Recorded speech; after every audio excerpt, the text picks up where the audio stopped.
Capítulo 20 A Convenção Branca. Desta vez, não tive paciência de esperar novo domingo. Havia um feriado no meio da semana e aproveitei-o para voar ao castelo antes do almoço. Delicioso almoço. Figurei-me durante ele já marido da gentil hospedeira e dono do castelo. Cheguei a olhar com olhos de proprietário através das vidraças, onde se viam terras e mais terras ótimas para a cultura. Mas foi momentâneo meu deslize. Do fundo da alma, eu só queria ser dono do coraçãozinho que palpitava no seio da castelã. Tomamos café na varanda e em seguida Miss Jane retomou o fio da história. A elevação do índice eugênico mental do povo da América no ano do choque das raças já era notabilíssima.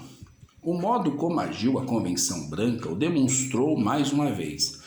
Falar em convenção é lembrar a Convenção Francesa, aquele tumulto utópico que fez retórica às toneladas e decepou cabeças aos montões, como se a produção de frases e a redução de vidas pudessem aumentar o trigo dos celeiros, causa real de todos os males da França. A Convenção Branca de 2228 nem por sombras lembraria o redemoinho alto-falante de 1789. Já na composição desse corpo representativo, nada se fez como outrora. Os convencionais não penetraram nele pela força dos azares eleitorais, e sim por um processo novo de delegação. Todos os ramos da atividade americana tinham à sua testa, naturalmente levados a esse posto pelo grau da eficiência mental demonstrado, homens que mereceriam o nome de chefes naturais ou líderes natos, como hoje é Henry Ford, o líder nato da indústria americana em virtude da rigidez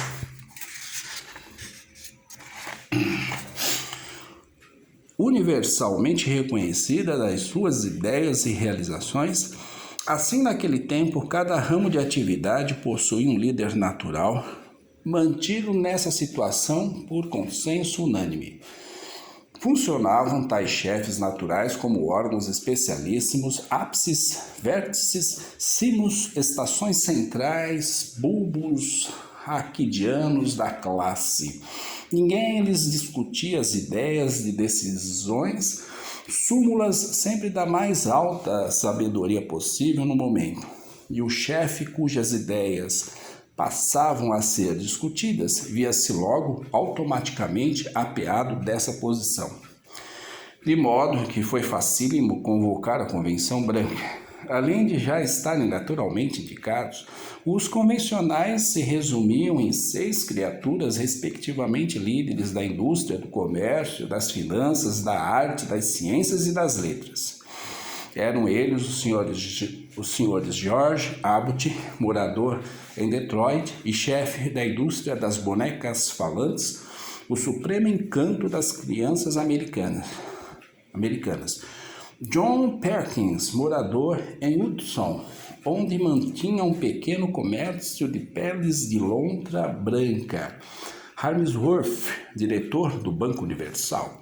John Leland, criador da puericultura estética. John Dudley, pai da cor número 8 e autor de 72 invenções. E, finalmente, Dorian Davis, poeta de um soneto único, sobre o qual se achava a América dividida em 2 imensos grupos, os que tinham como defeituoso o 4º verso e os que o tinham como uma forma de beleza só perceptível no futuro. O presidente Kellogg não encontrou dificuldades em reunir a convenção.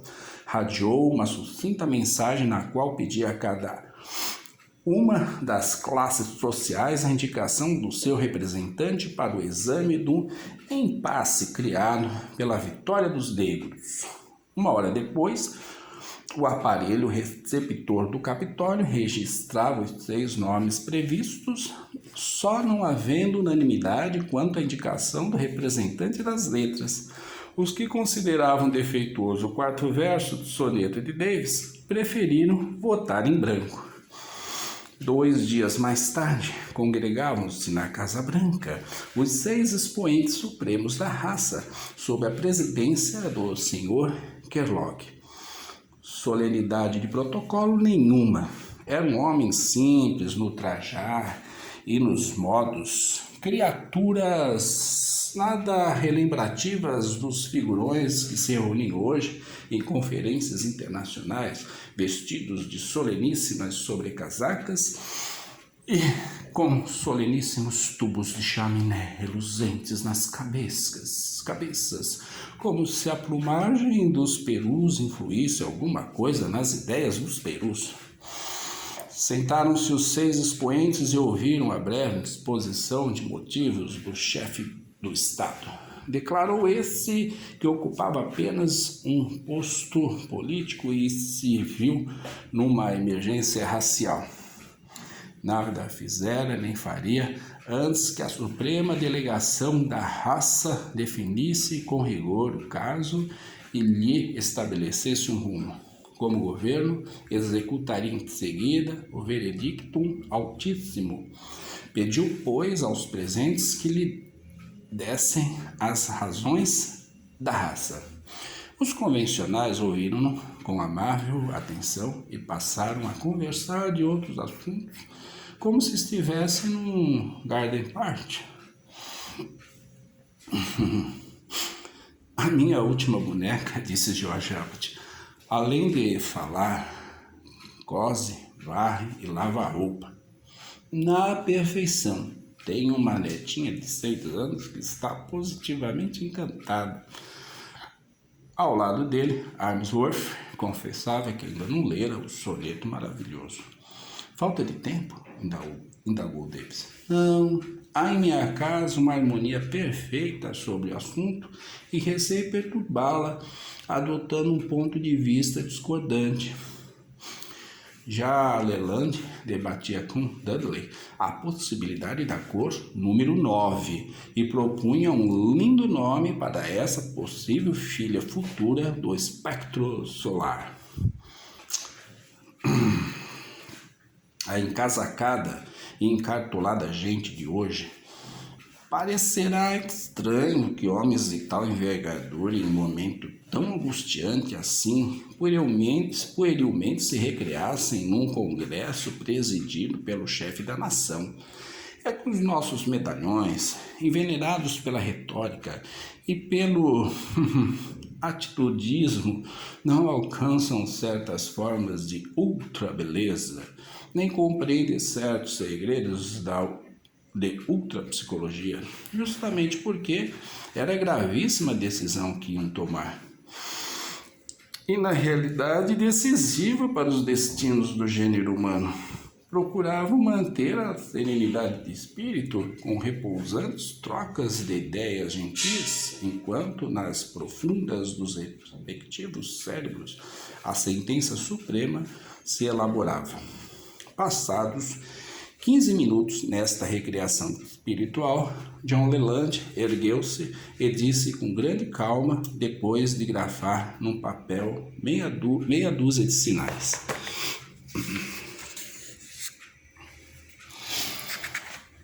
Senhor Presidente, minha ideia está formada e eu a consegui-lo nesta moção que tem a honra de submeter a votos. Vou lê-la.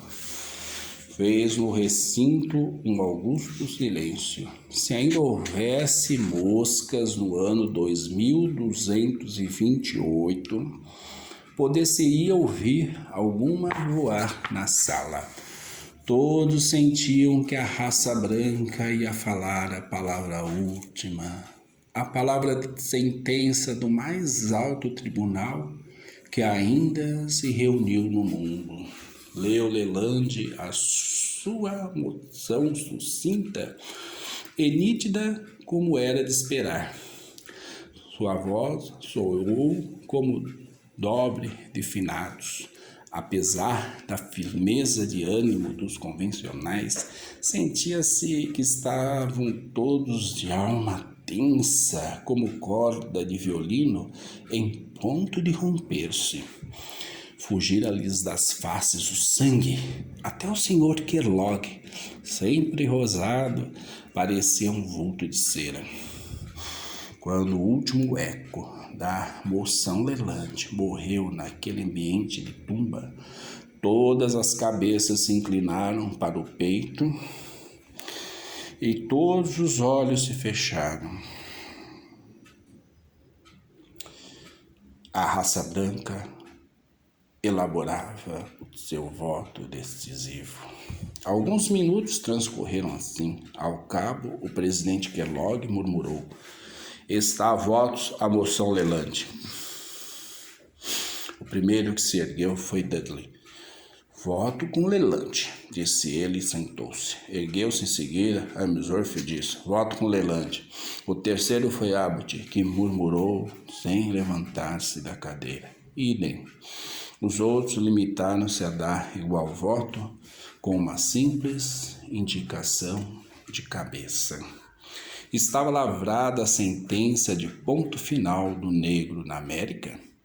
Sem verborreia, sem inútil dispêndio de retórica, sem citação dos gross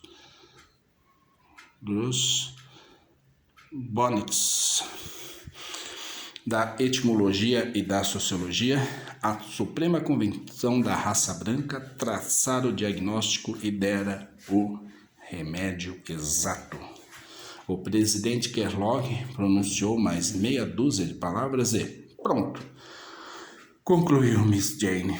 Confesso que fiquei desapontado. Miss Jane abordou aquele assunto, preparei-me para ouvir coisas tremendas, uma convenção, a convenção da raça branca. Nunca no mundo se reunira congresso mais alto e proposto a fins mais terríveis. Esperei, portanto, qualquer coisa de tão eloquente como um jato de 6 Mirabeaus multiplicados por 6 Dantons. Em vez disso, um homem que apresenta uma breve moção e mais 5 sujeitos ultrapacíficos que a aprovam friamente, alguns até com a cabeça sem se erguerem das suas poltronas, era demais. Só isso, Miss Jane? Exclamei com cara de espectador roubado. Só, respondeu ela, muito divertida com o meu logro. Que mais queria? Em alma de latino espalhafatoso, não se conformava com a falta de espalhafato. Eu queria uma tempestade com raios e trovões, queria um Jeová tonitruando na sarça ardente, ou pelo menos eloquência. Que diabo? Haverá maior eloquência do que a da precisão absoluta? Não me convenci. Não ia comigo tanta frieza. Meu sangue quente pedia barulho, berros, murros na mesa, desaforos. Resignei-me, porém, e minha curiosidade tomou pé. Mas, afinal de contas, o que é que dizia a moção Leland? Indaguei. Ignoro, respondeu Miss Jane. Foi secreta. Só o presidente, os 6 convencionais e depois os técnicos do Estado tiveram conhecimento dos seus termos. Miss Jane sorria. Ocultava-me qualquer coisa, com certeza para me surpreender no fim. Não insisti e, resignado, disse-lhe: "Continue, Miss Jane." Miss Jane continuou.